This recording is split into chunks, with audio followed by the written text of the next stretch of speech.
Fala galera, estamos começando mais uma aula de história agora, Idade Média Ocidental. Então aquele mapinha que vocês não aguentam mais ver, mas ele é bem importante para a gente, lembrem-se, final do Império Romano, esse império em crise, ele é dividido.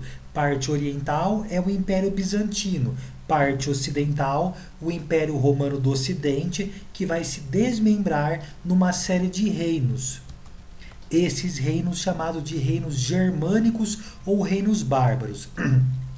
Lembrem-se, galera, que o nome desses reinos não é relevante para a gente para a primeira fase. Aqueles que vão fazer segunda fase em história, é importante saber o nome deles. Para a gente, nesse momento, o reino importante é o reino dos francos. E já já nós vamos falar sobre ele. Então, é na Idade Média que vai se formar um sistema socioeconômico chamado de feudalismo. O feudalismo é um sistema, assim como o capitalismo, assim como o socialismo, mas ele é próprio do período medieval. A gente vai falar sobre as características dele na próxima aula. Nesse momento, entender que o feudalismo ele é formado a partir de uma fusão, ou seja, de uma mistura de elementos romanos e elementos dos povos germânicos. Por exemplo, os romanos vão contribuir para o feudalismo por meio do cristianismo. Lembrem que no século IV, no final do Império Romano, por meio do Édito de Tessalônica, foi criada a Igreja Católica Apostólica Romana, a principal instituição da Idade Média. Porém, meus queridos, esse cristianismo medieval não vai ser o mesmo cristianismo do Império Romano, chamado de cristianismo primitivo. Por quê? Porque esse cristianismo vai se misturar com as religiões dos povos germânicos, que tinham, na verdade, religiões variadas, mas muitas delas eram ligadas às religiões dos povos nórdicos. E aí, meus queridos, quando nós falamos em paganismo ou religião pagã, o que significa isso? Paganismo são religiões politeístas, portanto, diferente do cristianismo que é monoteísta, mas também seriam religiões anteriores ao cristianismo. Então, geralmente, quando você quer generalizar diversas religiões politeístas que vieram antes do cristianismo, nós falamos paganismo. Mas por que o cristianismo vai se misturar com esse paganismo? Porque, como nós vamos ver, esses reinos germânicos todos vão se converter ao cristianismo. Porém, não era tão simples assim você mudar radicalmente a religião de alguns povos. Então, para que eles aceitassem mais tranquilamente essa conversão, alguns elementos das suas religiões foram preservados. Por exemplo, algumas datas comemorativas e festividades. Por mais que para a gente a Páscoa seja vista como a ressurreição de Cristo, nessas religiões germânicas, alguns povos cultuavam uma deusa chamada Ostera.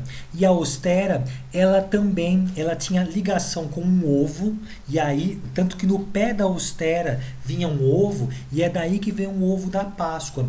E ela também morria e ressuscitava nessa época. Um outro exemplo é o Natal. Havia uma deusa chamada Mitra que nascia no dia 25 de dezembro. Por exemplo, Jesus não nasceu nessa data.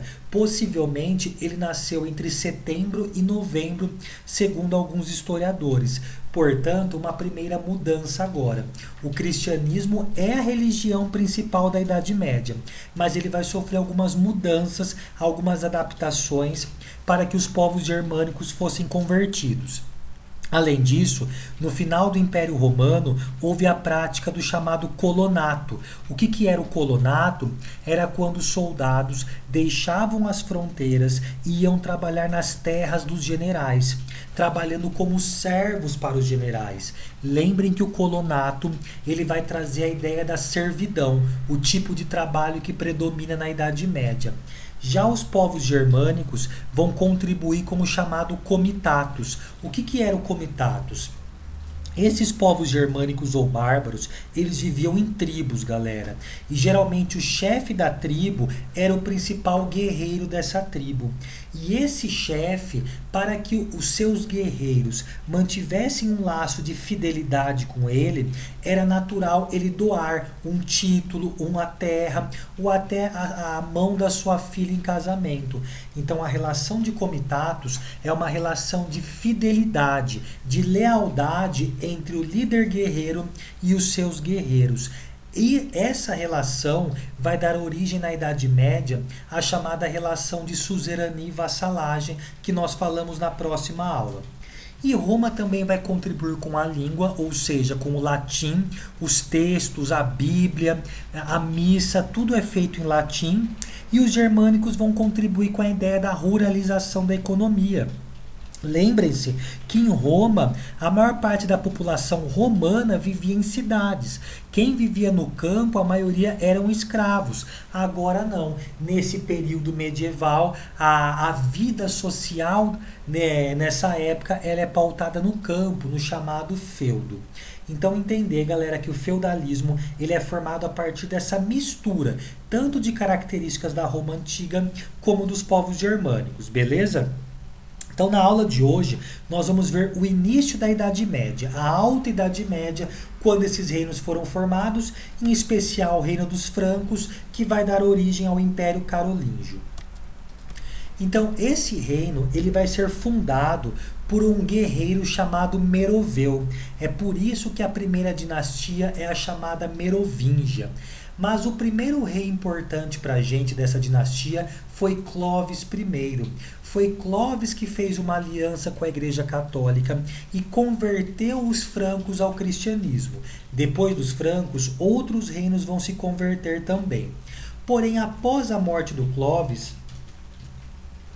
os seus sucessores não estavam muito interessados em governar, especialmente em liderar o exército, e eles vão ser chamados de reis indolentes.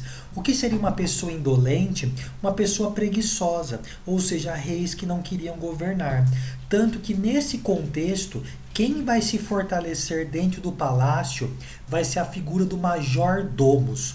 Quem que é o major-domus? É o líder militar, é o líder do exército.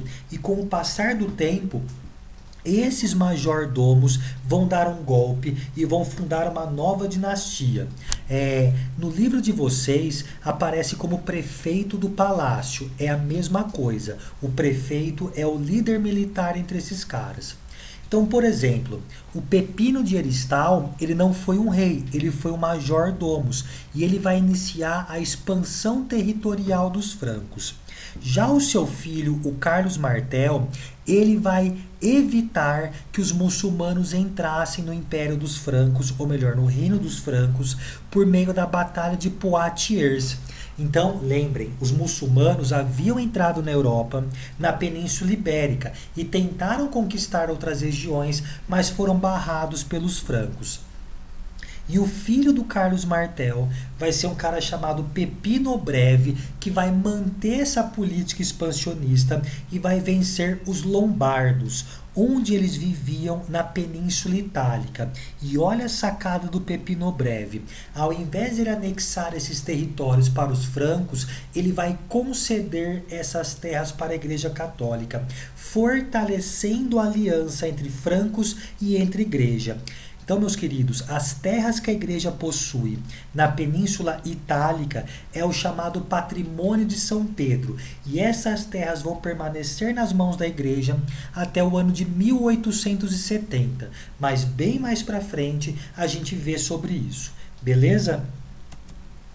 E esse próprio Pepino Breve, por ser um major-domus, ele vai dar um golpe, vai se proclamar como rei dos francos e vai fundar uma nova dinastia, a dinastia carolíngia. Por que esse nome?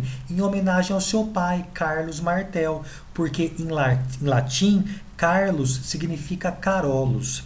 mas vai ser o seu filho mais velho, o Carlos Magno, que talvez de todos esses nomes é o nome mais importante para a gente, o que vocês não podem esquecer. Carlos Magno mantém essa política expansionista, ele vai conquistar tantos territórios que ele vai fundar o chamado Império Carolíngio.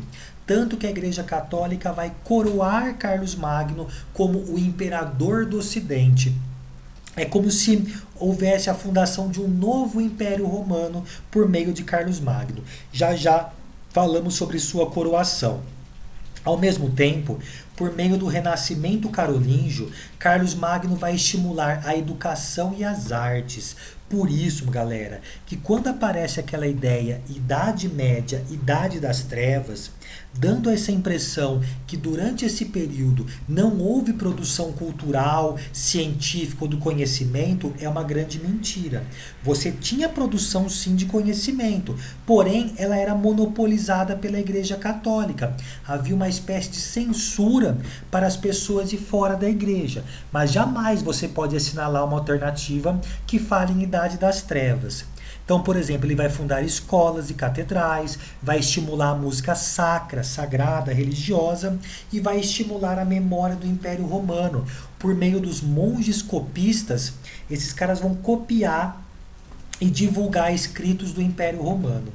Ao mesmo tempo, Carlos Magno, nas terras mais longínquas, as terras da fronteira, para poder proteger elas, ele vai distribuir terras para alguns nobres. Esses nobres vão pegar essas terras e vão jurar fidelidade a Carlos Magno. Olha a herança do comitatus, que é a relação de suzerania e vassalagem. Então, esses nobres vão proteger a sua terra com unhas e dentes. E ao mesmo tempo que ele protegia suas terras, que estavam nas fronteiras, estavam protegendo o Império Carolíngio. Olha a sacada que o Carlos Magno teve. Porém, após a sua morte, o filho do Carlos Magno, o Luís o Piedoso, não se importou muito com a política e o império vai começar a se enfraquecer. Tanto que os seus filhos, ou seja, netos do Carlos Magno, vão dar um golpe no próprio pai e por meio da assinatura do Tratado de Verdun, esses 3 jovens vão dividir o Império Carolíngio em 3 reinos. E esse império então vai ser fragmentado. Pois ao mesmo tempo com a morte do Carlos Magno, a Europa vivia a segunda invasão bárbara. Agora, vikings pelo norte, os magiares pelo leste, que seriam os húngaros, e os sarracenos, que eram os muçulmanos pelo sul, invadem a Europa e causam grande pânico na população. Então, a partir do século IX, o Império Carolíngio foi fragmentado e agora temos 3 reinos no seu lugar. E percebam toda a simbologia da coroação de Carlos Magno. Ele foi coroado no Natal, dia 25 de dezembro. Ele foi coroado em Roma, um território da igreja. Percebam que Carlos Magno está ajoelhado e é o Papa que coloca a coroa na sua cabeça. Por quê? Era a igreja quem detinha o poder político nessa época de fato na Europa. Já esse quadro, Napoleão Bonaparte, do século XIX, ele não aconteceu em Roma. Foi a igreja que foi até Napoleão. A coroação dele aconteceu na Catedral de Notre-Dame, em Paris. Percebam que o Napoleão está de costas para o Papa e o Napoleão vai se autocoroar como imperador da França. Isso já apareceu em prova, hein, galera? Comparar os 2 quadros. Por que o Napoleão tem mais poder do que a igreja? Porque é um outro contexto, porque é uma outra época. Napoleão viveu durante o século XIX. A Igreja Católica já não tinha mais tanto poder nessa época. É importante saber analisar a imagem, hein? Lembrem disso. E aqui essa imagem representa o Tratado de Verdun. Então, o território do Império Carolíngio dividido entre os 3 netos de Carlos Magno, e especialmente a boa parte da parte rosa no mapa e a parte verde, mais para frente, dá origem a um outro império, o chamado Sacro Império Romano Germânico, o império que vai durar até o século XIX, mas bem mais para frente nós falamos sobre ele. E é isso, galera. Abraço.